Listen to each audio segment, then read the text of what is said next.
it doesn't matter where you are in your marriage. Maybe you're listening and you're like, I want to be like that. I highly recommend getting Janelle's two books. If you have to decide between the two, I'm going to say push the buy button on Bravery and Blinders because it was page one and I couldn't put it down.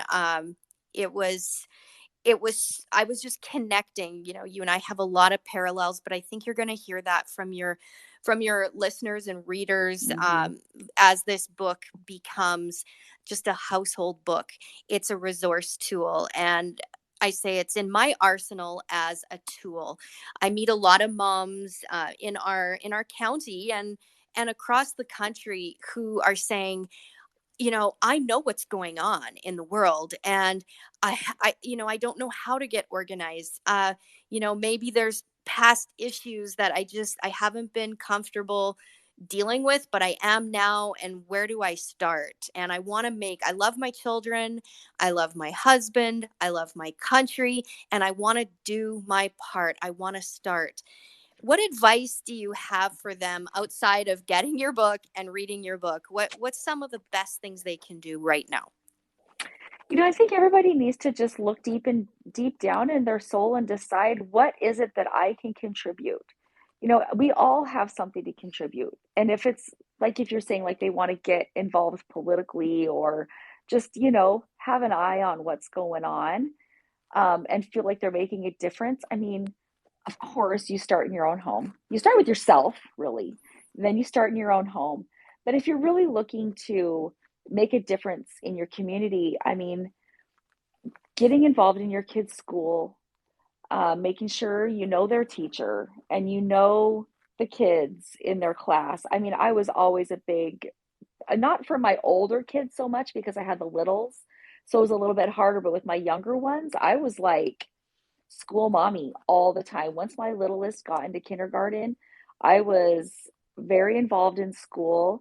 Um, but some moms work and they can't do that.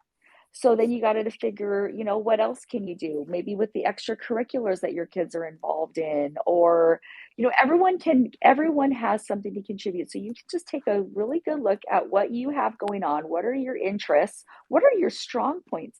I say this sometimes when I speak to groups. It's like, some people can go knock doors for a candidate. Some people are can stuff envelopes. Some people can make calls. Some people can run for office. Maybe you're a little scared to think about it, but maybe it's time for you to run for school board, and start with being a, you know, room mom at your kid's school and get to know the administration, get to know the teachers, get to know who your current board is. Hmm. But there's always something that we contribute. Even if you want to post online, find a couple accounts that really post things that speak to you and share those things. Start there. I mean, there's just so many things you can do that don't cost any money. They don't require you to get up on stage in front of people. And there's other people who maybe just need to write checks.